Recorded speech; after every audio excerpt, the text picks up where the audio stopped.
and welcome back to Shakhtar to Glory, episode 70, the challenge where we're trying to take Shakhtar Donetsk to Champions League glory, basically, and we are not one step closer than ever, but one step closer this season. We saw off Man City a couple of episodes ago, and we have got PSG. The last episode was Dynamo Kiev. We've had a couple of league games since then, so we'll just quickly run through those before we get into the PSG games. And I think there's one or two other things we've got to mention as well, but I'll get to them in my notes at some point. Obviously, that Dynamo Kiev game, the draw there, no, we won 2-1 in the end. We won 2-1. That did win us the league. So the league is tied up, sorted. We've got, what's that, 4 league games to go. Should have been tied up sooner than that, really. It seems we're 23 odd points clear, something like that. But Vorskla game, we won 7-2 in the end. I didn't realise that was the actual final score. I've literally just played these two games, and I know we scored a lot of goals, but in reality it came down to penalties. If you look here, Romero got 3 penalties. We had 3 penalties in the game. He scored them all. It literally was just a game of penalties. This game. Butko also got an own goal to get them one back. I think it made it 4-1. It was already out of sight, really. We'd made changes and we took off the gas a little bit, but he made amends and he scored a fairly decent goal towards the end as well. But 7-2, happy with that. Then the next game was Shakhtar away, and not even joking, this game very nearly cost us our invincible free season or something domestically in the league. Romero again coming up with the goal and just sort of saving our blushes, really. They had one shot on goal, if you can even call it a shot. It was a cross and it just floated over our goalkeeper and into the far post, and I couldn't believe it. But Romero got one back, and well, that was all that mattered, really. So we have got PSG today. We're going to have a quick look at their squad because, well, Unai Emery's still the manager, obviously Arsenal manager in real life now, and I have done an experiment on him as Arsenal manager. I've got an experiments playlist, so feel free to go and check that out as well. I think I've done 2 on him, actually. One before he was made manager and one as it was confirmed. So position wise, let's have a look at their positions. So goalkeeper, there's still, I mean, I'm saying struggling, but he's worth 50 million, so maybe not struggling. Who is he? Signed him from Toulouse. Yeah, he's not too bad, is he? He's alright. Then they've still got Thiago Silva. He looks like he's going to be missing this game, though. We also got Marquinhos still there. Delight, whatever his name is, from Ajax. Danilo Pereira, I think, from Porto. I think we may have looked at this team at some point before. Maybe in the draw episode, I'm not too sure. Just popping out anyone. Alex Vidal from Barcelona. We've got Guerrero there from Dortmund. Verratti still there. Ruben Neves is there. Paul Pogba. Adrian Rabiot. Moura's there still. Obviously hasn't moved to Tottenham in real life. I think he's transfer listed. I think we did try and have a look at him at one point, but I don't think he's even interested in his state of his transfer. Di Maria's there. Carrasco. Tyson still, obviously, our role player.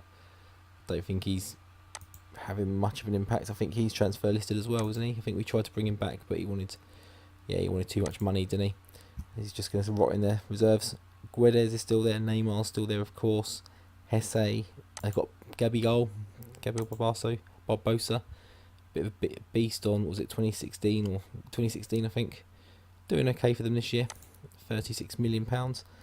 Cavani's still there, and Mbappe is still there.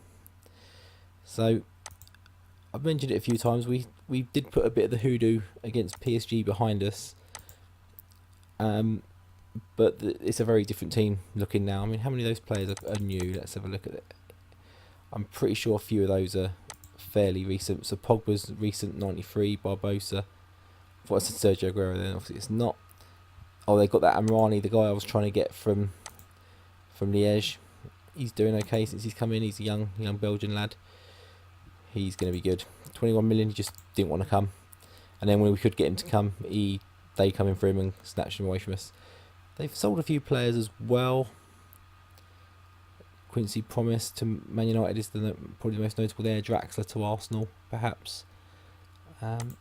We didn't play them last season, I think, so the goalkeeper came in, Carrasco come in.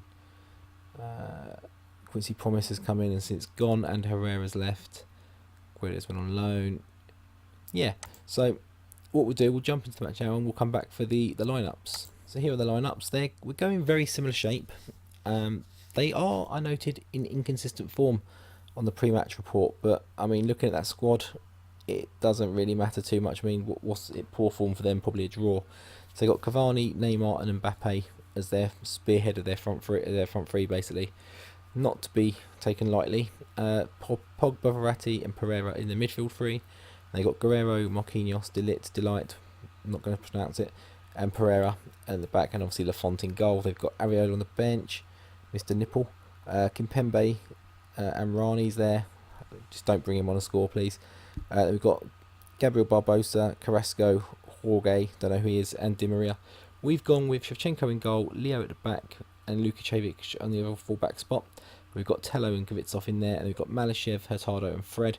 And we've got Yuri Alberto, Rodrigo, and Romero. A very South American feel through this team, and then a couple of homegrown Ukrainian sort of players just smattered in there as well.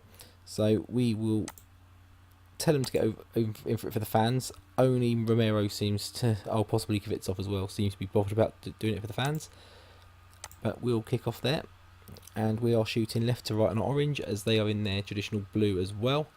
And really here we need an away goal or two would be beneficial. Even if it's 2-2, the away goals would be vital, and just with the hope that we can just do something at home against them. But they have the first, well, looks to be the first highlight. Who knows, we could win it back. Doesn't look like it at the moment. But yeah, with our lineup, we did go for Romero up front. We've changed it around. We've played Paulinho there for a couple of games in the Champions League. We've played Babacar up there. I think Romero is just a bit more hard-working. Does a bit more for the team. In this kind of way we're playing at the moment, that's needed. As they nearly go ahead and score. But also the form he's been in the last couple of games in the league. He's got something like 4 or 5 goals in 2 games, something like that. He was worthy of a chance in the big game.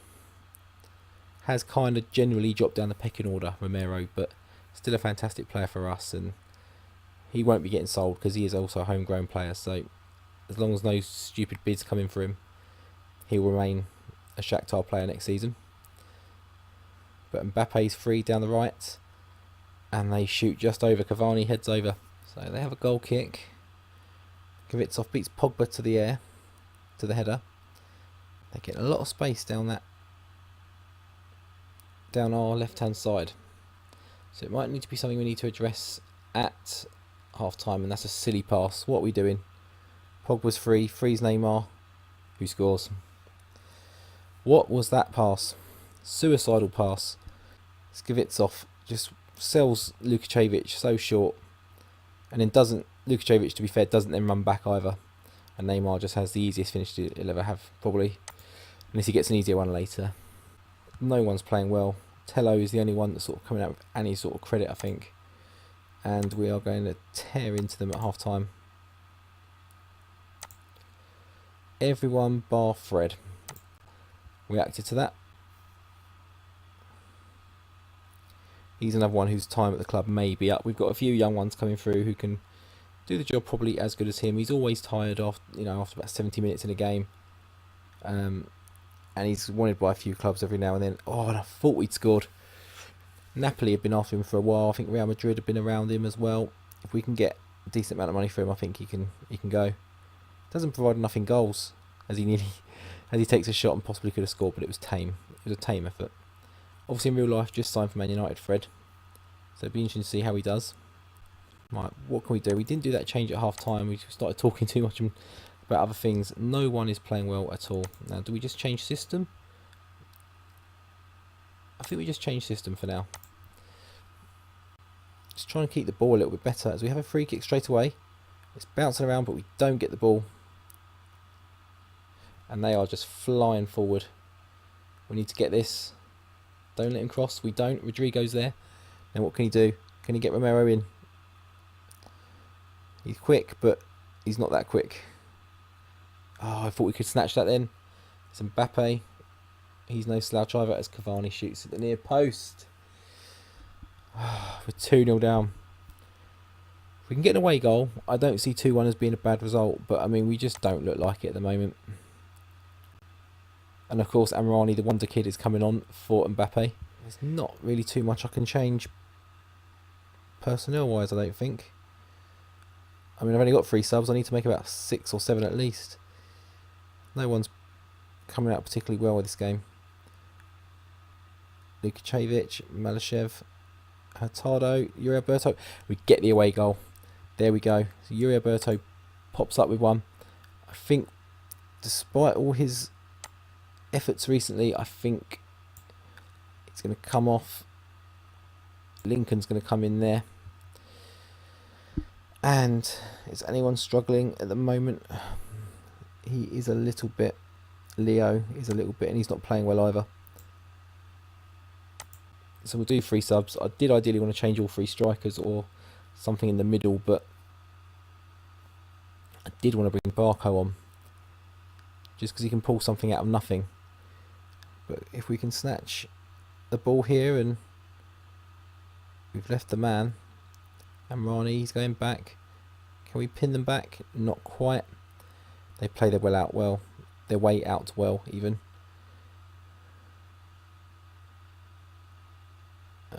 And Cavani's through again, isn't he? And Shevchenko saves. If we can get one more highlight, maybe snatch a 2-2, snatch Desmond. They just boot it away. And is that going to be end of the game? I think it probably is. If we can get the throw. No, it's the end of the game. So 2-1. 2-1 away. Away goal. Not the worst result. I mean, if you look at the stats, the match stats, we probably did well to come out of that 2-1. We need to turn that around at home and just come up with something different. They just completely outplayed us, and they went back. It was like the old PSG games of old, where we just used to... It says sympathise. I am not sympathising with them. Far from pleased. I mean, technically pleased we got the goal, and the 2-1 isn't horrific, but not pleased with the performance, not in the slightest. A team in the semi-final of the Champions League should be playing much better than that. So we're going to come back for the game against Zoya next. Hopefully a bit of rest a few players, and you can see a few of the other players get a bit of a look out. Gives us something to think about for the next game as well, because no one there particularly came out of that game shining. So if you enjoyed this video, please do drop a like, drop a sub on the channel while you're there as well, all that good stuff. Any comments, always reply to them. If anyone wants to reply to Ed as well, because he keeps piping up in my comments, that'd be great. So yeah, for that Zoya game, which I'll be playing shortly. See you next time. Cheers.